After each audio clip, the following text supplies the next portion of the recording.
Alright, so as you can see, I have quite a few selections of lures here. If you guys saw that montage at the beginning of the video, you knew these were 3D printed. So these are 3D printed lures: jerkbait, crankbait, and then you have the good old Whopper Plopper.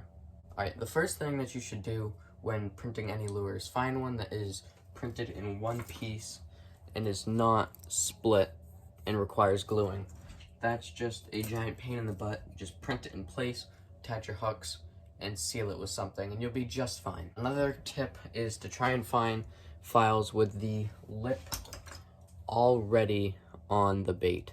That also helps you save some time, and ultimately you don't have to put some weird piece of plastic in the lip and glue that in. What you're gonna need to get yourself is these little guys. These are the main part. These are just eye screws. They screw into your bait.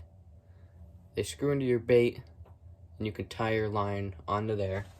From there, you can't obviously put a hook on there, so you have to also go and pick up yourself some split rings. These are cheap. Everything here is pretty cheap.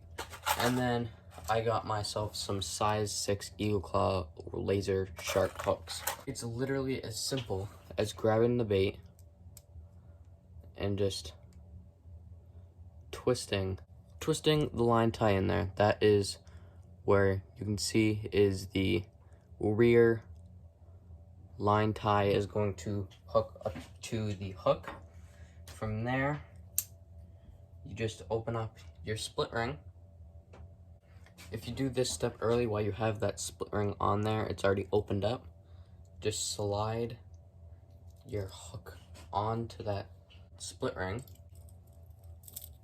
There's one lure down, 2 treble hooks, and a line tie. Let's get all the other ones done, and I'll catch up to you guys when there's a something like the Whopper Popper has to be put together. So, alright, so I got the crankbait, the popper, the spook, and the jerkbait. They all have hooks on them. The only one left is my personal favorite, the Whopper Plopper. So this is also a pretty unique piece of hardware that you have to put into it. It's like a line tie basically with this hoop at the end. All you gotta do with that is put it in the hole in the front and slide it in the middle. Alright, so I'm out here in the woods. You can see the water behind me. It's very shallow, but it's good enough for us to test these lures here.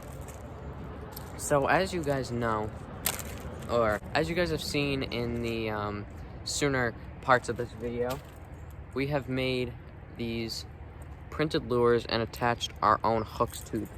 Basically, I am out here testing them for you guys, showing you that these baits actually work. I'm going to be throwing the heavier ones. As you can see, I've already been messing around with this crankbait. So I'll be throwing these on a medium power fast action rod, 7 foot. I'm running 20-pound braid on a 8-pound monofilament leader. This gear ratio reel is, I'm running this on a Abu Garcia Black Max 6:4 to 1 gear ratio. So it is a bit fast for crankbaits, but should do the job. Let's put this in the water and see how it does. Alright, so I'm just gonna be dragging these through the water past the camera. As you can see, this bait, oh, come on, a little leave action there, does go through the water nicely. Now you just have to be wary, because you can see if it does that, then the lip won't actually go underneath the water. So like, hold on, see the leaf is on it, so the bait is completely compromised of its action. A name brand crankbait might still do that, but I wouldn't know. So you just kind of have to give it a little jerk to get that lip under the water. Once you do that, it works perfectly. That bait just coming through the water like a crankbait should. The next bait I'll be showing off is the Whopper Plopper we made. I have to show you guys what a Whopper Plopper does. You should know what it is. You should know what it does. You can see this thing works absolutely beautifully.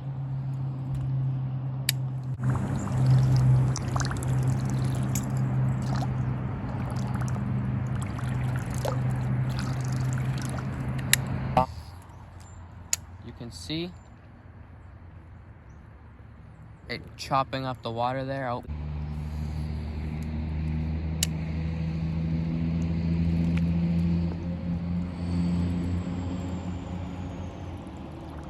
This one is going to be the last one that I can actually throw, or what I think I'm going to be able to throw on the bait caster. It's the Jerkbait. This bait is about 4 inches long, the size of your average jerkbait, and you can see it'd be considered a suspending jerkbait because as soon as I stop jerking, it comes right up to the surface. But then I can get right back into it with that 10-pound mono and to 8 or 20-pound braid, and it works awesome. You can see just nice little jabs. It's working all over the water. It's going from left to right, like every jerkbait should. Now I can give it a pause here.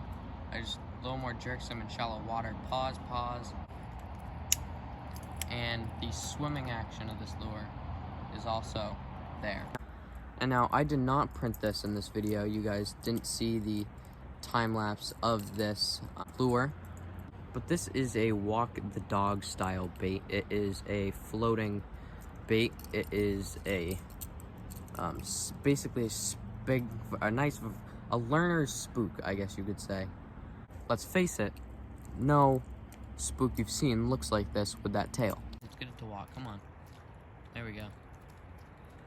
I'm not an expert walker here, but this bait works.